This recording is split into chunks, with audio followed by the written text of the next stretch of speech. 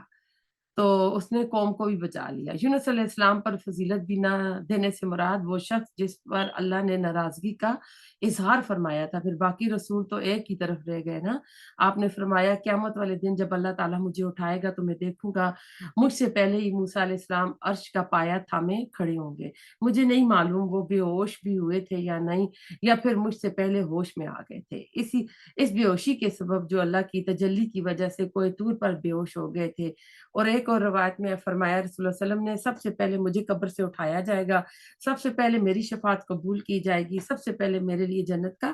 دروازہ کھولا جائے گا۔ دونوں حدیث کو اکٹھا کریں تو پتہ چلے گا قبر سے موسیٰ علیہ السلام پہلے نہ نکالے جائیں گے، ہاں قیامت کی بیہوشی ان پر طاری نہ ہوگی، یہ موسیٰ علیہ السلام کو جزوی فضیلت نبی صلی اللہ علیہ وسلم پر حاصل ہوگی۔ عیسیٰ علیہ السلام کو جو فضیلت حاصل ہے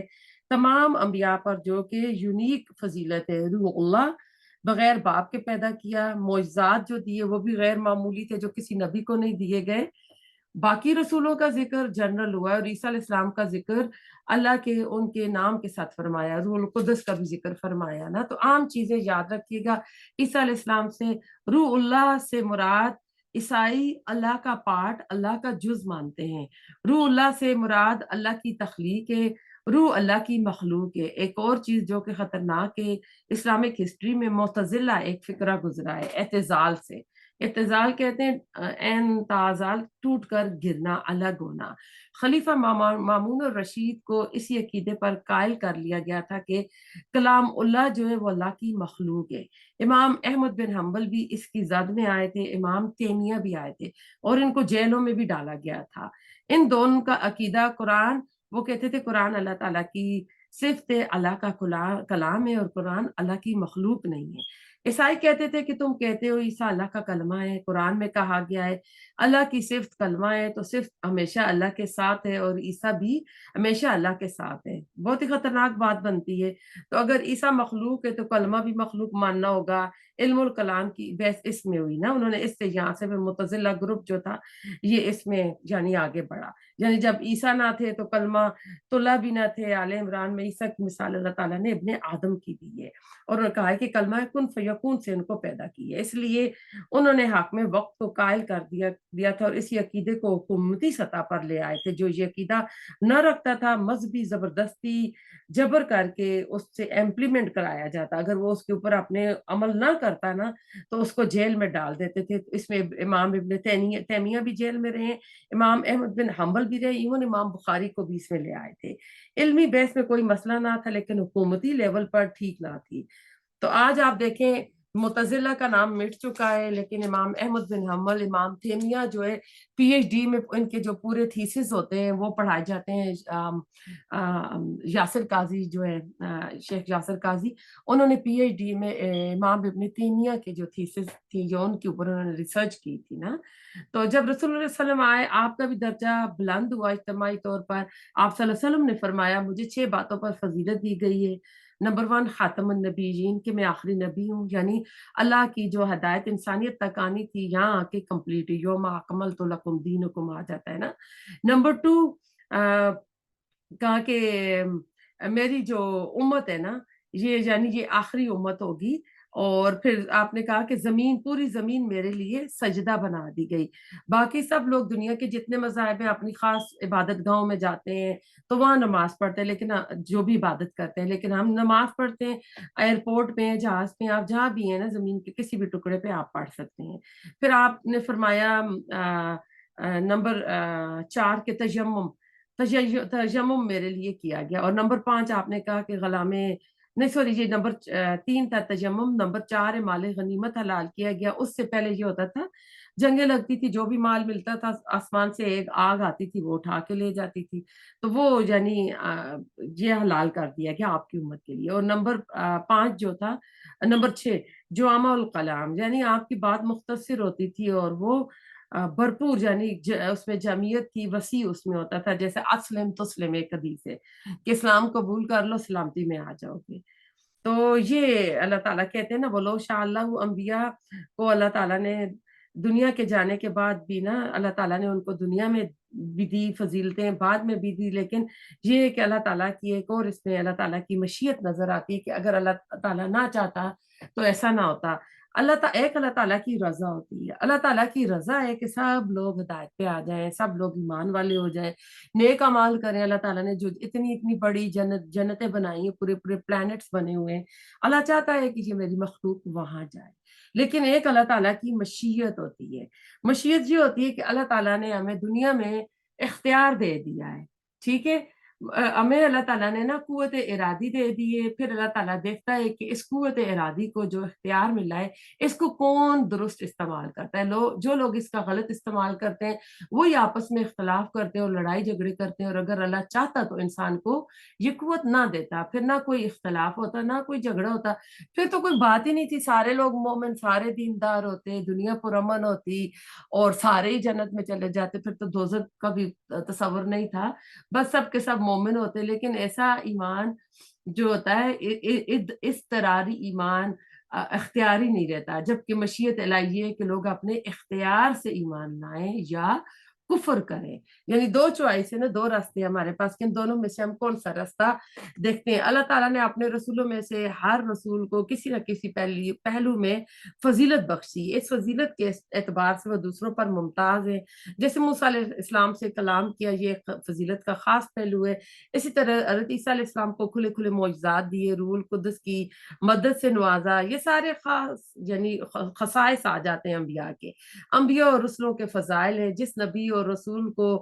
اب ایسا ہمارا کیا کام ہے کہ ہم جو ان کی امتیں وہ تمام انبیاء کو مانیں، اور تمام انبیاء کی امتوں کو ایسا کرنا چاہیے تھا کہ اس کے بعد جو نبی آ رہا ہے اس کو مانے۔ عیسیٰ علیہ السلام آئے، ان کو نہیں مانا گیا، رسول اللہ صلی اللہ علیہ وسلم آئے، ان کو نہیں مانا گیا، اور پھر اپنے اپنے نبیوں کی اس میں شخصیت پرستی میں چلے گئے۔ تو یہی چیز دیکھیں آج نا ہمیں بتاتی ہے نا کہ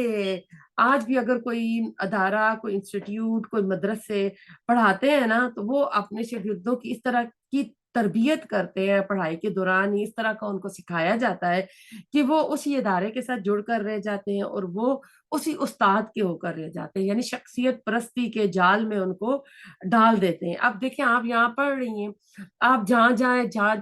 جا کر جائیں آپ پڑھ سکتی ہیں، سن سکتی ہیں، لیکن کچھ ادارے ہیں وہ دوسری جگہوں پہ جانے نہیں دیتے۔ اگر کوئی دوسرا آ جائے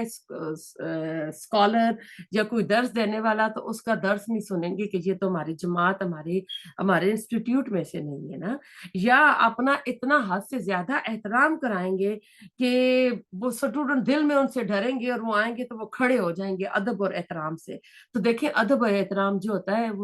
وہ ہوتا ہے جو دل سے کیا جائے، وہ نہیں ہوتا جو زبردستی کرایا جائے اور لیکچر دے دے کے اسٹوڈنٹس کے دماغوں کو اتنا برین واش کیا جائے نا۔ تو آپ دیکھیں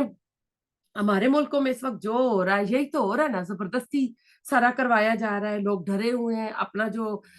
قوت ارادی کا حق جو اللہ نے دیا ہے اس کو استعمال نہیں کر پا رہے ہیں۔ تو اس لیے یہ نبی صلی اللہ علیہ وسلم کے بارے میں آتا تھا، آپ نے کہا تھا کہ میں نا آپ لوگوں کی طرح عام انسان ہوں، جب میں مسجد نبی میں آؤں تو ایسا تھا شروع میں صحابہ کرام کھڑے ہوتے تھے، آپ نے منع فرمایا، آپ نے کہا کہ نہیں میں بھی تم طرح کا انسان ہوں، میں آیا کروں تو میری تعظیم میں کھڑے نہ ہوا کرو، اور آپ نے کہا یہ تو کیسو کسرا کرتے ہیں رومن اور جو پرشین ہے، یہ لوگ اپنے بادشاہوں کی تعظیم میں کھڑے ہوتے ہیں، استقبال کرتے ہیں، تو اسلام میں ایسا نہیں ہو، یہی چیز ہم نے دیکھی، ہماری استاذہ ہیں میری ڈاکٹر فرحت ہاشمی، ان سے بھی پڑھا ہے میں نے، تو ان کے بارے میں جب یہاں بھی آتی تھی تو کوئی ہم کو نہیں کہتی تھی کہ کھڑے ہماری میری تعظیم میں کھڑے ہوں، ایون جو جس اپنا الہدا میں جو پڑھاتی ہیں تو ان کے بارے میں مشہور ہے کہ جب آ رہی ہوتی ہیں تو رستے میں کسی کا پیپر گرا، کسی کی کوئی چیز گری، وہ بھی اٹھاتی ہوئی آتی تھی، یعنی انسان کے اندر اتنی عاجزی ہونی چاہیے، اتنا روب دبا نہیں ہونا چاہیے کہ میں آپ کی ٹیچر ہوں، میں بڑا وہ پتہ نہیں آسمان سے اترا ہوا بندہ بن گیا ہوں، کیا ہو گیا ہوں کہ اب کسی محفل میں لوگ باتیں کر رہے ہیں اور ان کی استاد آ جائے تو وہ کھڑے ہو گئے اور جو بندہ بات کر وہ حیران پریشان کہ اس کی بات بھی پوری نہیں سن رہے ہیں، تو ایسا نہیں ہونا چاہیے، استاد ہے، عام انسان ہے، کوئی غیر کوئی آسمان سے اتری کوئی مخلوق یا ایلین تو نہیں آ گیا ہے نا، تو ایسا نہیں ہونا چاہیے، ایک نبی نے اپنے لیے ایسا نہیں چاہا تو ایسا نہیں کرنا چاہیے۔ تو اب ایسا ہے کہ اللہ نے انسان کو دنیا میں آزادی دی ہے، اختیار دی ہے، دنیا میں آزمائش بھی ہے، اتنی خوبصورت اتنی اٹریکشن ہے اس کے اندر، تو اللہ تعالیٰ کائنات میں جتنی بھی چیزیں ہیں وہ اللہ تعالیٰ کا حکم مان رہی ہیں، اور اللہ تعالیٰ نے ان سے کہا تھا توہن یا کرہن ہاؤ، تو انہوں نے کہا تھا کہ ہم توہن آئیں گی، یعنی خوشی سے ہم جو بھی اللہ تعالیٰ کی اطاعت اور فرمان برداری یہ کریں گے، لیکن